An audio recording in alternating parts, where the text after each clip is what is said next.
ရှမ်းတောင်တပ်ပွဲများအတွင်းကရင်နီတိုင်းစစ်ဌာနအမှတ်1139တရင်မှတပ်စုမှုရဲဘော်ဟန်ဝင်းဦးကြာဆုံးခဲ့ဝမ်းနည်းကြောင်းထုတ်ပြန်ကြေညာချက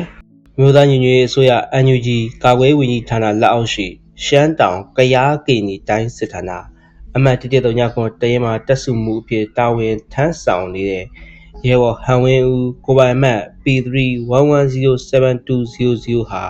2025ခုနှစ်ဒီဇင်ဘာလ20ရက်နေ့မှာဆရာနာရှင်စနစ်ကြာရှုံးရင်းနဲ့ Federal Democracy ပြည်အောင်စုတည်ဆောက်ရေးတို့အတွက်တာဝန်ထမ်းဆောင်နေစဉ်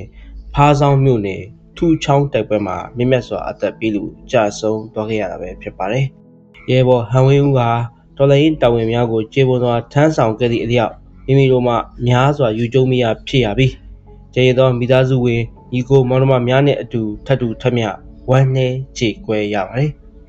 မြင့်မြတ်စွာကြာဆုံးခဲ့ရသောရဲဘော်ဟန်ဝင်းဦးအားမိမိတို့အမှတ်1139တရင်မှပြည်သူ့အာဇာနည်နိုင်ငံသူရဲကောင်းအဖြစ်မှတ်တမ်းတင်ဥညွတ်အပ်ပါတယ်။စစ်အာဏာရှင်စနစ်ချုပ်ငြိမ်းရေးနဲ့ Federal Democracy ပြည်အောင်စုတည်ဆောက်ရေးတို့အတွက်မြင့်မြတ်စွာအသက်ပေးခဲ့ရသောရဲဘော်ဟန်ဝင်းဦးနဲ့အတူမြို့တော်လှန်ရေးအာဇာနည်သူရဲကောင်းတို့အားတိုင်တယ်၍မိမိတို့မှပုံမစူးစမ်းပြီးအကြမ်းဖက်စစ်ကောင်စီကိုအမြင့်ပြတ်သည့်အထိခြေမုံသွားပါမယ်လို့ကြံရှိတဲ့ရဲဘော်ရဲဘက်များကဂတိကဝတ်ပြုလိုက်ရပါတယ်။ကြာဆုံးရဲ့ရဲဘော်ဟန်ဝင်းဦ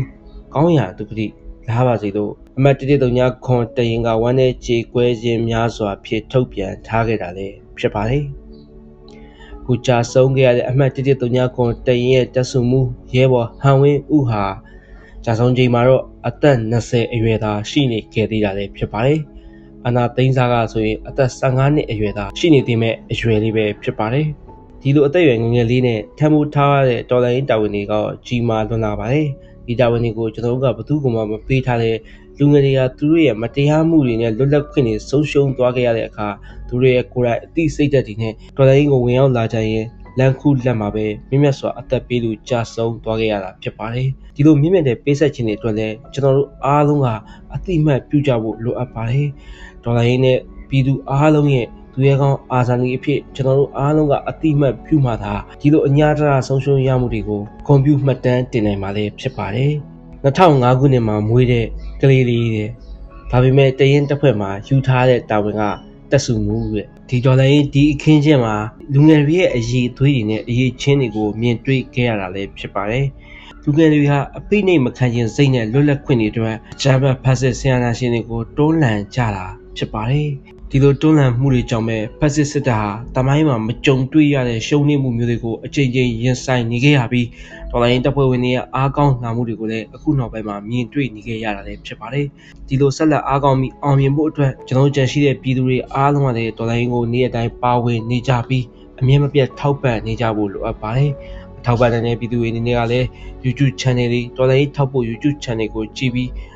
ဒေါ်လာရင်းကို1000တနေရာကနေပါဝင်နေကြဖို့လိုအပ်ပါတယ်။ဒီလိုတန်ဖိုးရှိတဲ့လူတွေဒီလိုတန်ဖိုးရှိတဲ့လူငယ်လေးတွေကိုဆုံးရှုံးနေရတဲ့ကျွန်တော်တို့တိုင်းပြည်ဟာအမတန်ဝမ်းနဲ့နာကျင်စရာကောင်းလာပါတယ်။အပိနိကန်ပြည်သူတို့လွတ်မြောက်ဖို့အတွက်တရားတွေဘက်ကနေလက်နက်ကိုင်တော်လှန်ရင်းမြင့်မြတ်စွာအသက်ပေးသူကြာဆုံးသွားခဲ့ရတဲ့အမတ်1139တရင်မှတပ်စုမှုရဲဘော်ဟန်ဝင်းဦးကကျွန်တော်တို့ support ပေးတဲ့မြန်မာမှာလည်းအလေးပြုမှတ်တမ်းတင်လိုက်ရပါတယ်။ရဲဘော်ရဲ့ဆော်လိုနေတာခံပေးဆက်ခဲ့ရမှုတွေအတွက်ကျွန်တော်တို့အားလုံးနဲ့တူဒီနေဦးတော်လှန်ရေးသမိုင်းကဘယ်တော့မှမေ့သွားလိမ့်မည်မဟုတ်ပါ။ကြာဆုံးရဲ့ရဲဘော်ကောင်းရာသူတွေလာပါစေ။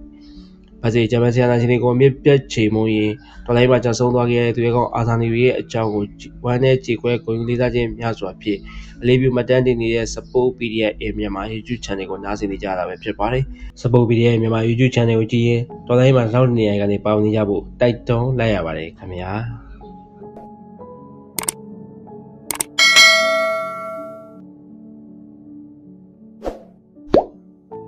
မြင့်မြတ်စွာကြာဆုံးခဲ့ရတဲ့သူရဲကောင်းအာဇာနည်တွေကိုမှတ်တမ်းတင်ကပီးမော်ကွန်းထိုးနေရခြင်းဟ